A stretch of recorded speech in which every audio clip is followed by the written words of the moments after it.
Dear students, welcome to Divya Hari classes. आज हम लोग पढ़ने वाले हैं एक्सरसाइज 1.1। आइए देखते हैं एक्सरसाइज 1.1 का पहला नंबर क्वेश्चन क्या है। पहला जो क्वेश्चन है दिया हुआ है, बोल रहा है क्या शून्य एक परिमेय संख्या है। तो सबसे पहले हम लोगों को सीखना होगा कि परिमेय संख्या किसे कहते हैं, उसके बाद तो शून्य की बात आएगी। आइए समझते हैं कि परिमेय संख्या किसे कहते हैं। तो परिमेय संख्या वे सारी संख्याएं होती है जो p बटा q के रूप में होती है। हमने क्या बोला कि वैसी सारी संख्या जो किसके फॉर्म में हो, p बाई q के फॉर्म में हो। और जो q होता है ना, ये जो q होता है कभी भी जीरो के इक्वल नहीं होता, यानी q equal to not zero. और साथ ही साथ जो p और q होता है दोनों क्या होता है, पूर्णांक होता है। कौन सी संख्या होती है, पूर्णांक संख्या होती है। हमने क्या बोला कि वैसी सारी संख्या है जो p बटा q के रूप में हो और q इक्वल टू क्या हो, नॉट जीरो। साथ ही साथ क्या होना चाहिए, p और q कौन सी संख्या होनी चाहिए, पूर्णांक संख्या होनी चाहिए। उसी को हम लोग क्या बोलते हैं, परिमेय संख्या बोलते हैं। जैसे में हम लोग देख लेते हैं, जैसे हमने लिखा है यहाँ पर 3/7। अब यहाँ से आप लोग देखिए, और ये 3/7 लिखा हुआ है, क्या आप p बटा q के फॉर्म में दिख रहा है? तो आप लोग बोलिएगा कि बिल्कुल ये p बटा q के फॉर्म में दिख रहा है। इसका मतलब क्या हुआ कि ये परिमेय संख्या है। हमने लिखा है यहाँ पर -7/3, तो ये भी p बाई q के फॉर्म में है। और जो p और q है दोनों क्या है, पूर्णांक संख्याएं भी है, इसलिए क्या हो जाएगी, ये परिमेय संख्या हो जाएगी। अब हम लिखते हैं यहाँ पर 5, हमने यहाँ पर लिखा 5। अब ये जो 5 हमने यहाँ पर लिखा हुआ है, तो ये p बटा q के फॉर्म में तो नहीं दिख रहा है, लेकिन फिर भी ये परिमेय संख्या है। आइए देखते हैं कि ये परिमेय संख्या कैसे है। अब देखिए, किसी भी संख्या में अगर हम लोग 1 से मल्टीप्लाई करें या 1 से डिवाइड करें, उसके वैल्यू में कोई भी चेंजिंग नहीं होता है। जैसे हमने इस 5 को 5 में 1 से डिवाइड कर दिया, इसका वैल्यू क्या आएगा, 5 ही आएगा। यानी इसका मतलब क्या होगा, किसी भी संख्या में या तो 1 से डिवाइड करे या 1 से मल्टीप्लाई करे, उसके वैल्यू में कोई भी चेंजिंग नहीं होता है, यानी कोई परिवर्तन नहीं होता है। तो इस 5 को हम लोग क्या लिख सकते हैं, इस 5 को हम लोग क्या लिख सकते हैं, 5 बटा में 1। यानी ये भी अब p बटा q के रूप में दिखने लगा, नहीं दिखने लगा, बिल्कुल दिख रहा है। और जो p और q है क्या है, दोनों एक पूर्णांक संख्याएं भी है, इसलिए हम लोग बोल सकते हैं कि ये जो 5 है, 5 भी क्या है, परिमेय संख्या है। अब आइए हम लोग समझते हैं। अब यहाँ पर बोल रहा है कि क्या शून्य एक परिमेय संख्या है। तो अब हम लोग शून्य की तरफ आते हैं। तो देखिए, शून्य को हमने ऐसे लिखा, जब हम लोग शून्य में को ऐसे लिख दिए तो ये तो p बटा q के फॉर्म में नहीं दिख रहा है, लेकिन जैसे ही हम लोग इसको इसमें बटा 1 करेंगे, यानी इसमें 1 से डिवाइड करेंगे, तो ये p बटा q के फॉर्म में हो गया। जब ये p बटा q के फॉर्म में हो गया, और जो q है, यानी जो ये q नीचे वाला वैल्यू है q, उसका वैल्यू भी क्या है, 0 के बराबर है, यानी 0 से ये क्या है, 1 बड़ा होता है, यानी कि ये 0 के भी बराबर नहीं है। इसका मतलब क्या हुआ कि ये जो p बटा 0 है, 0 भी एक परिमेय संख्या है। क्यों, क्योंकि ये भी p बटा q के रूप में दिख रहा है, और जो q है q इक्वल टू क्या है, नॉट 0 है। और साथ ही साथ 0 भी पूर्णांक संख्या है और 1 भी पूर्णांक संख्या है। इसलिए हम लोग कह सकते हैं कि जो 0 होता है, 0 भी एक परिमेय संख्या है, इसे हम लोग p बटा q के रूप में लिख सकते हैं। तो इसी बात को हम लोग यहाँ पर लिख देंगे कि बोल रहा है कि क्या शून्य एक परिमेय संख्या है। तो हम लोग लिखेंगे कि हाँ, शून्य एक परिमेय संख्या है। यहाँ से लिख देते हैं कि क्या शून्य एक परिमेय संख्या है। तो हाँ लिख दीजिए कि हाँ, शून्य एक परिमेय संख्या है, शून्य एक परिमेय संख्या है।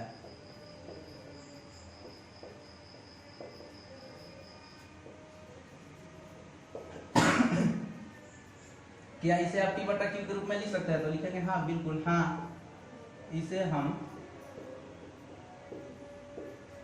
हम p बटा q के रूप में लिख सकते हैं।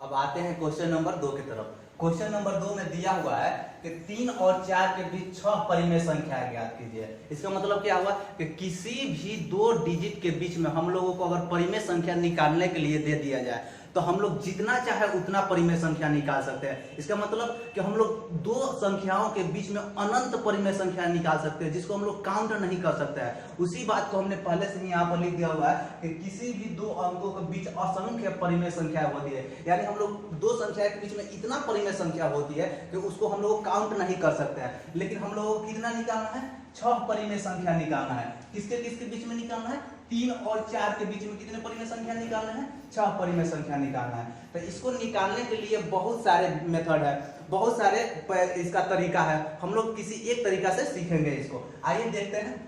जैसे मैं बोला है कि किसके किसके बीच निकालना है, 3 और 4 के बीच में, तो 3 यहाँ पर लिख दीजिएगा, 4 ऐसे लिख दीजिएगा। और दोनों में क्या कीजिएगा, देखिए इसमें अगर 1 से हम डिवाइड कर देंगे तो कोई प्रॉब्लम, कोई दिक्कत नहीं होगी। अब देखिए कितना निकालना है हम लोगों को, 6 परिमेय संख्या निकालना है। कितना निकालना है, 6। अगर जितना परिमेय संख्या बोले निकालने के लिए उससे अधिक आप ले लीजिएगा नंबर, यानी उससे अधिक, यानी कितना बोला है 6, तो हमको क्या लेना होगा, 6 के बाद में क्या आता है 7, 8, 9, 10, कुछ भी हम लोग ले सकते हैं। तो जैसे हम लोगों को निकालना है 6, तो हम यहाँ पर 7 ही लेते हैं, और 7 लेंगे और 7 में ऊपर नीचे मल्टीपल कर देंगे, यानी 7 में ऊपर से भी मल्टीपल करेंगे और 7 में नीचे भी मल्टीपल करेंगे, यानी 7/7 से अगर मल्टीपल हम इस अंक में कर दे तो कोई दिक्कत, 7 से 7 तो कट जाएगा, फिर क्या आएगा 1 आएगा। जब वो 3 में 1 से मल्टीपल करेंगे तो कितना होगा, 3 ही होगा। ऐसे ही इसमें भी हम लोग कर देंगे कि 7/7, जैसे ही इसमें भी 7/7 से मल्टीपल करेंगे तो क्या होगा, कोई दिक्कत, इसमें कोई, इसका मान में कोई भी परिवर्तन नहीं होगा। कैसे, देखिए 7 से 7 तो कट जाएगा, और 4 में जब 1 से मल्टीपल करेंगे तो कितना होगा, 4 ही होगा। अब इसको ऐसे लिख दीजिए, अब 3 में 7 से मल्टीपल कीजिएगा तो कितना होगा, यानी कि 3 गुना 7 तो 21 हो जाएगा। और ये 1 में 7 से मल्टीपल कीजिएगा तो कितना होगा, 7 होगा। और 4 में 7 से मल्टीपल करेंगे तो कितना आएगा, 4 में 7 से मल्टीपल करेंगे तो 28 आएगा, और 1 में 7 से करेंगे तो कितना आएगा, 7 आएगा। हम लोगों को कितना निकालना है, 3 और 4 के बीच में 6 परिमेय संख्या निकालना है। तो अब हम लोग क्या करेंगे, अब लिख देंगे यहाँ से कि 6 परिमेय संख्या बराबर, 6 परिमेय संख्या बराबर,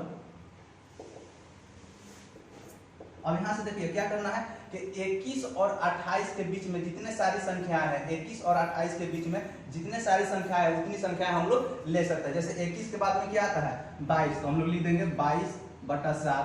22 के बाद में क्या आता है 23, तो 23/7। ऐसे आगे हम लोग बढ़ते चले जाएंगे, 24/7, 25/7, 26/7, 27/7। अब यहाँ से देखिए कि 6 परिमेय संख्या हो गया ना, 1, 2, 3, 4, 5 एंड 6, यही तो हो गया 6 परिमेय संख्या आंसर। अब आते हैं क्वेश्चन नंबर 4 की तरफ। क्वेश्चन नंबर 4 में 3 क्वेश्चन दिया हुआ है, और प्रत्येक में हम लोगों को चूज करना है कि ये सत्य है कि असत्य है। सबसे पहला क्वेश्चन जो दिया हुआ है, बोल रहा है कि प्रत्येक प्राकृत संख्या एक पूर्ण संख्या होती है। तो सबसे पहले हम लोग सीखेंगे प्राकृत संख्या और पूर्ण संख्या किसे बोलते हैं। तो प्राकृत संख्या जो होता है ना, गिनती की संख्याओं को हम लोग प्राकृत संख्या बोलते हैं। किसको बोलते हैं, गिनती की संख्याओं को, जितने भी गिनती की संख्या है उस सबको हम लोग क्या बोलते हैं, प्राकृत संख्या बोलते हैं। 1 से स्टार्ट होने वाली गिनती की संख्याओं को हम लोग क्या बोलते हैं, प्राकृत संख्या बोलते हैं। इसको हम लोग क्या बोले, प्राकृत संख्या। अब समझते हैं पूर्ण संख्या किसको बोलते हैं। जो पूर्ण संख्या होती है ना, वो शून्य से स्टार्ट होती है, शून्य से शुरू होने वाली प्राकृत संख्या। हमने क्या बोला, पूर्ण संख्या किसको बोलते हैं, शून्य से शुरू होने वाली प्राकृत संख्या को हम लोग क्या बोलते हैं, पूर्ण संख्या बोलते हैं। कौन सी संख्या बोलते हैं, पूर्ण संख्या बोलते हैं। तो अब यहाँ से आप लोग समझ गए कि प्राकृत संख्या किसको बोलते हैं और पूर्ण संख्या किसको बोलते हैं। और हम लोगों को दिया हुआ है क्या, तो बोला कि प्रत्येक प्राकृत संख्या क्या एक पूर्ण संख्या होती है। अब यहाँ से देखिए प्रत्येक प्राकृत संख्या, तो प्राकृत संख्या कहाँ से स्टार्ट होती है, प्राकृत संख्या 1 से स्टार्ट होती है। और पूर्ण संख्या कहाँ से स्टार्ट होती है, पूर्ण संख्या 0 से स्टार्ट होती है। इसका मतलब क्या हुआ कि जितने भी प्राकृत संख्याएं हैं, जितने भी प्राकृत संख्याएं होंगे वो सारे के सारे पूर्ण संख्या में आ जाएंगे कि नहीं आ जाएंगे, बिल्कुल आ जाएंगे। क्योंकि प्राकृत संख्याएं 1 से स्टार्ट होती है और पूर्ण संख्या कहाँ से स्टार्ट होती है, 0 से स्टार्ट होती है। इसका मतलब क्या हुआ कि प्रत्येक प्राकृत संख्याएं एक पूर्ण संख्याएं होंगी। यहाँ से देखिए 1, 2, 3, 4, 5, और इसमें भी दिख रहा है, पूर्ण संख्या में दिख रहा है कि नहीं दिख रहा है, 1, 2, 3, 4, 5। इसका मतलब क्या हुआ कि प्रत्येक प्राकृत संख्या एक पूर्ण संख्या होती है। ये हुआ हम लोगों का कौन सा होगा, ये सत्य हो जाएगा। अब आते हैं दूसरे नंबर क्वेश्चन की तरफ में। दूसरा नंबर में बोल रहा है, जो दूसरा नंबर क्वेश्चन है, देखते हैं दूसरा नंबर क्वेश्चन को। जो दूसरा नंबर क्वेश्चन बोल रहा है कि प्रत्येक पूर्णांक की एक पूर्ण संख्या होती है। क्या बोला कि प्रत्येक पूर्णांक एक पूर्ण संख्या होती है। इसका मतलब क्या हुआ कि जितने भी पूर्णांक संख्याएं हैं, जितने भी पूर्णांक संख्याएं हैं, क्या वो सभी के सभी पूर्ण संख्याएं हो जाएंगे। तो सबसे पहले हम लोगों को क्या समझना होगा, पूर्णांक संख्या। तो पूर्ण संख्या हमने तो अभी समझा है कि पूर्ण संख्या हम लोग किसको बोलते हैं, यानी कि 0 से शुरू होने वाली प्राकृत संख्या को क्या बोलते हैं, पूर्ण संख्या बोलते हैं। अब आइए यहाँ से देखते हैं। अब बोल रहा है कि प्रत्येक पूर्णांक संख्या, तो सबसे पहले हम लोग सीखेंगे पूर्णांक संख्या। तो पूर्णांक संख्या जो होता है ना, पूर्णांक संख्या सभी संख्याओं का परिवार होता है। हमने क्या बोला कि पूर्णांक संख्या सभी संख्याओं का परिवार होता है। मतलब क्या हुआ कि इसमें जीरो, 1 2 3 4 5 इसमें धनात्मक भी होते हैं, जीरो भी होता है तथा इसमें ऋणात्मक भी मान होता है, -3 -2 -1, यानी जितना हम लोग चाहें उतना लिख सकते हैं। पूर्णांक संख्या जो होता है, पूर्णांक संख्या में धनात्मक ऋणात्मक के साथ साथ जीरो भी होता है, यानी हमने क्या बोला कि पूर्णांक संख्या सभी संख्याओं का परिवार होता है जिसमें धनात्मक, ऋणात्मक तथा शून्य भी शामिल होती है। और जो पूर्ण संख्या क्या होती है, पूर्ण संख्या में शून्य से स्टार्ट होकर सिर्फ कौन सी संख्या होती है, सिर्फ धनात्मक संख्या होती है। लेकिन पूर्णांक संख्या में क्या होता है, पूर्णांक संख्या में ऋणात्मक भी संख्या होती है जो कि पूर्ण संख्या में ऋणात्मक संख्या नहीं होती है। और क्वेश्चन में हम लोग को क्या दिया हुआ कि प्रत्येक पूर्णांक क्या एक पूर्ण संख्या होती है। तब यहाँ से देखिए क्या -3 -2 -1 इस पूर्ण संख्या में आप लोगों को दिख रहा है, तो आप लोग बोलिएगा कि नहीं सर पूर्ण संख्या में -1 -2 -3 यानी डॉट डॉट डॉट आगे तक नहीं होता है, तो इसलिए हम लोगों का ये क्या हो जाएगा, असत्य हो जाएगा, क्योंकि पूर्ण संख्या में निगेटिव नंबर्स नहीं होते हैं जबकि पूर्णांक संख्या में निगेटिव नंबर्स भी होते हैं। इसमें हम लोग लिख देंगे ये असत्य है। 2 नंबर में क्या हो जाएगा, 2 नंबर असत्य हो जाएगा। अब आते हैं हम लोग 3 नंबर की तरफ। 3 नंबर में दिया हुआ है आपका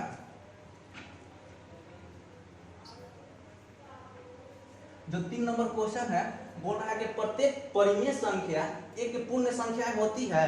अभी हमने आपको समझाया क्वेश्चन नंबर 1 में कि परिमेय संख्या किसे कहते हैं और पूर्ण संख्या किसे कहते हैं। तो पूर्ण संख्या हमने क्या बताया कि शून्य से शुरू होती है। कहां से शुरू होती है, शून्य से शुरू होती है। शून्य 1 2 3 4 5 डॉट डॉट डॉट। और जो परिमेय संख्या होती है वो किस फॉर्म में होती है, p/q के फॉर्म में होती है। किस फॉर्म में होती है, परिमेय संख्या p/q के फॉर्म में। जैसे कि 1 भी लिख सकते हैं परिमेय संख्या में, 2 भी लिख सकते हैं, 3 भी, ये सारी की सारी परिमेय संख्या है। लेकिन परिमेय संख्या में 5/3 भी लिख सकते हैं, 7/5 भी लिख सकते हैं, -3/2 भी लिख सकते हैं।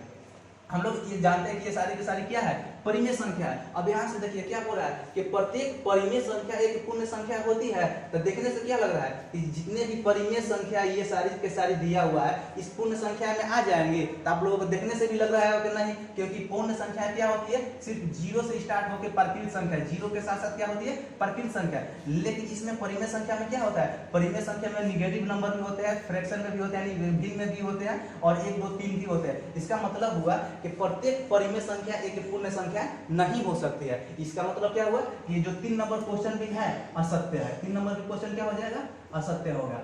अगर आप अभी तक प्रकृत संख्या, पूर्ण संख्या, पूर्णांक संख्या ये सब का बेसिक क्लास नहीं किए हुए हैं तो हमारे दिव्यहरि क्लासेस के चैनल पर जाके आप देख सकते हैं, उस पर पूरा बढ़िया से समझाया गया हुआ है। ऐसे आशा करते हैं कि आप लोग ऐसे भी समझ गए होंगे, लेकिन उसमें पूरी संख्याएं के बारे में बतलाया गया है। जैसे कि उसमें ये भी बतलाया गया कि इसमें कितने डिजिट है, 3 2 में कितने डिजिट होंगे, कितने अंक होंगे, कितने नंबर होंगे, ये सारी बातों को उसमें बतलाया गया है। वहां से आप जाकर देख सकते हैं।